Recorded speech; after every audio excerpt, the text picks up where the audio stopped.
Hello everybody, this is Ankit Tiwari. Welcome to my YouTube channel Diversion Mentor Ankit. Listen बेटा, अब मेरी जो हिंदी की आज की टॉपिक है, टुडेज टॉपिक क्या है? संधि। ठीक है। और हाँ, सुन लीजिए आप लोग, जितने भी मेरे यूपी बोर्ड के भाई बहने हैं वो कल शाम 3:30 बजे यानी कि 3:30 PM लाइव सेशन रहेगा, यानी कि हिंदी व्याकरण की महामैराथन की क्लास रहेगी।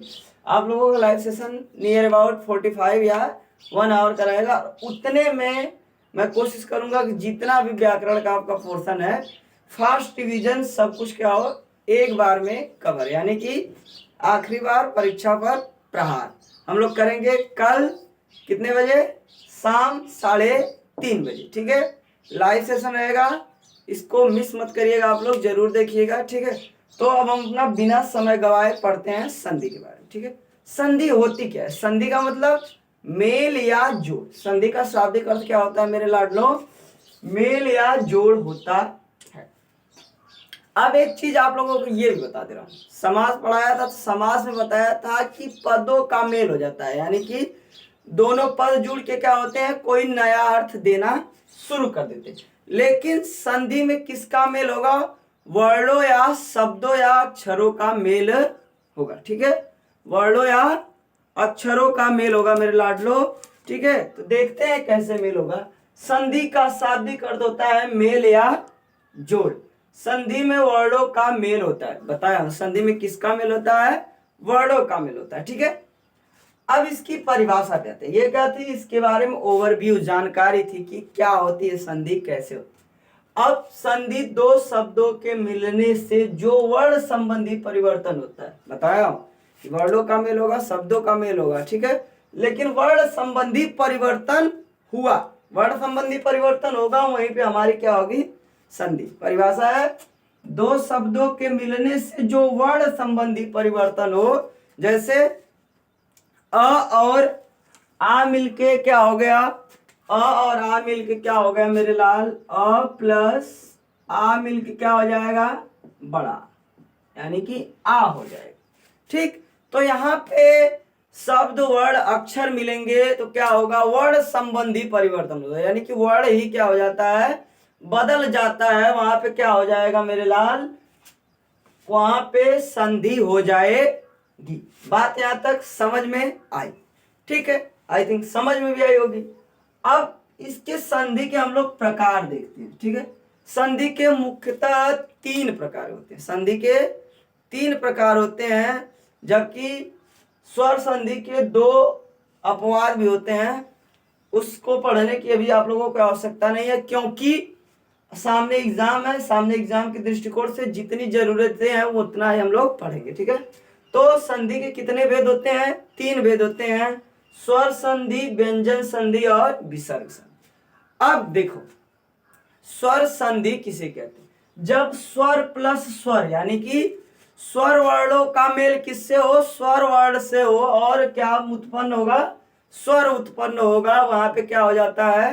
सॉरी, वहां पे कौन सी संधि हो जाती है? स्वर संधि हो जाती। बात समझ में आई? स्वर स्वर से मिलेंगे, स्वर वर्ण किससे मिलेंगे? स्वर वर्ण से मिलेंगे, तो वहां पे कौन सी संधि होगी? स्वर संधि। बात समझ में आई? ठीक है, अब देखो दूसरा देखते हैं हम लोग, व्यंजन संधि। व्यंजन संधि क्या होती है? जब व्यंजन का मेल, यानी कि व्यंजन वर्णों का मेल किसी स्वर या व्यंजन वर्ण से हो। स्वर और व्यंजन दोनों से हो सकता है। किसका? व्यंजन वर्णों का मेल। ठीक है, स्वर या व्यंजन किसी से भी होगा, वहां पे कौन सी संधि होगी मेरे लाल? व्यंजन संधि होगी। बात समझ में आई? ठीक, अब तीसरा क्या है? विसर्ग संधि। देखो एक बाई एक स्टेप घटाते जाओ। विसर्ग संधि पूछा, ठीक है, स्वर संधि में स्वर स्वर मिलके क्या कहिए? स्वर का काम चला ले। ठीक है, व्यंजन संधि में क्या होगा? व्यंजन स्वर या व्यंजन के साथ मिलेगा। अब तीसरी संधि क्या है? विसर्ग संधि।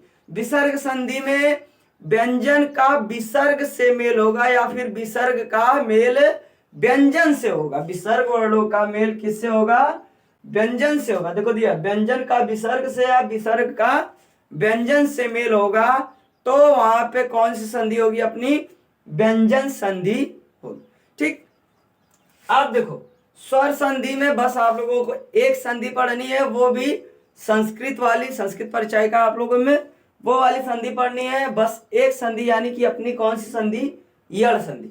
इस यड़ संधि को आप लोग बहुत इत्मीनान से समझिए, बहुत आराम से पूरी तरह से यड़ संधि समझ में आ जाएगा, कहीं पे कोई डाउट नहीं रहेगी। आप लोग देखते ही क्या करेंगे, उसको टिक कर देंगे कि कहाँ पे अपनी यड़ संधि है। ठीक है, तो देखते हैं हम लोग यड़ संधि सूत्र। इको यड़ची सूत्र लिख देना है, अगर पूछा गया, मतलब एक ही नंबर में पूछेगा आई थिंक। ठीक है, तो सूत्र इसका क्या होता है? इको यड़च। इको का मतलब इक प्रत्याहार आने पे। ठीक है, इक प्रत्याहार आने पे, जहां पे इक प्रत्याहार आ जाएगा वहां पे, और उसके बाद असमान कोई भी वर्ड आ जाएंगे, स्वर वर्ड, तो वहां पे कौन सी संधि हो जाएगी मेरे लाल?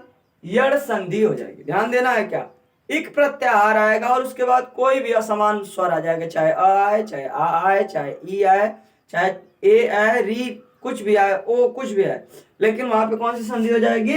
यड़ संधि हो जाएगी। बात समझ में आई?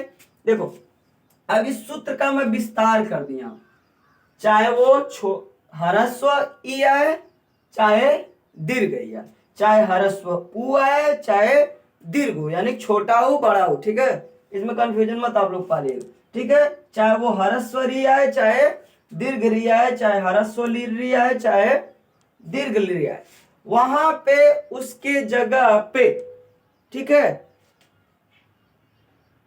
उसके स्थान पे जैसे उसके बाद कोई असमान स्वर आएगा, तो ई या ह्रस्व ई या दीर्घ ई के स्थान पे क्या हो जाएगा? य हो जाएगा। उ और उ के स्थान पे वह हो जाएगा। री और री के स्थान पे री र हो जाएगा। री और री के स्थान पे ल हो जाएगा। अब ध्यान से देखो, कुछ भी मत याद करो। ठीक है, ई है तो यह हो जाएगा उ व री र री ल। बात समझ में आई? ठीक है, अब तो इसकी परिभाषा क्या होगी यड़ संधि की? जब ह्रस्व या दीर्घ ई उ री ली के बाद कोई भी असमान स्वर आए, बताओ कोई भी असमान स्वर आए, तो उसके स्थान पर य व र ल का आदेश हो जाता है। आदेश का मतलब समझे आप लोग, कि उसके स्थान पे नई चीजें आ जाती है। ठीक है, आदेश हो जाता है, तो वहां पे कौन सी संधि होगी? यड़ संधि होगी। अब देखो उदाहरण क्या, उदाहरण के माध्यम से एकदम आप लोगों को समझ में आ जाएगा। अध्यक्ष, जहां पे अध्यक्ष देखिएगा कौन सी संधि मारिएगा आप लोग? यड़ संधि। अब कैसे मारना है देखो, अधिधन अक्ष। ठीक है, इसका संधि विच्छेद क्या होगा? अधिधन अक्ष। अब ये देखो यहाँ पे छोटी मिली और प्लस असमान वर्ड आ गया, ई और ई मिलके य का आदेश हो गया। ई और अ मिलके, बताया, ई और ई मिलके क्या होगा? य का आदेश हो गया ना। ई और अ मिलके कोई भी असमान स्वर आया, ठीक है, आदेश किसका हो गया? य का हो गया। अब दूसरा उ और उ मिलके व का आदेश हो गया। अन्वेषण, अनु उ मिला, ठीक है, एषण, अनुधन एषण, वहां पे कौन सा हो जाएगा? अन्वेषण, वह का आया आदेश। ठीक, अब देखते हैं हम लोग तीसरा री वाले पे, पितृधन आज्ञा, पित्राज्ञा, पितृ री आया प्लस असमान आया, र का लो, अरे र का हो गया पित्राज्ञा। ठीक है, लोटा, ली धन ओटा, लोटा का क्या हो गया? लिया ली, आदेश किसका हो गया? ल का हो गया। बात समझ में आई बेटा? तो ये हो गई आपकी यड़ संधि। अब इस यड़ संधि में आप लोग एकदम आराम से देखिएगा, कोई भी दिक्कत नहीं आएगी।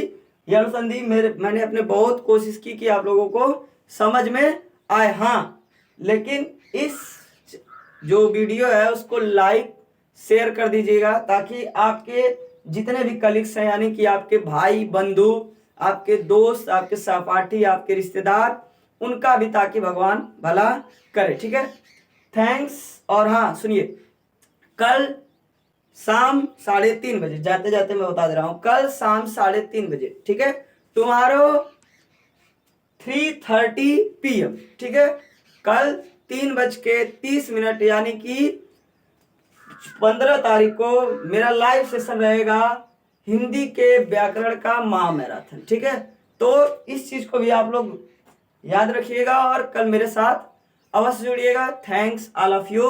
for watching my video. Please like, share and subscribe my channel.